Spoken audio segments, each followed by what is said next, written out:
After we've been bewildered by life itself, by what has shown up, after we've been disoriented, and after we've touched into fear and grief and all the other emotions that arise, we begin to come to a new ground.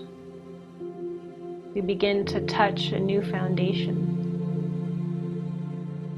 And in touching that new foundation, we become aware of what is essential in our lives.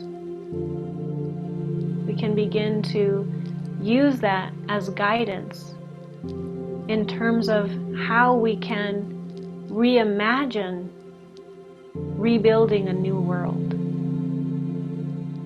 We begin to see how connected all of humanity is.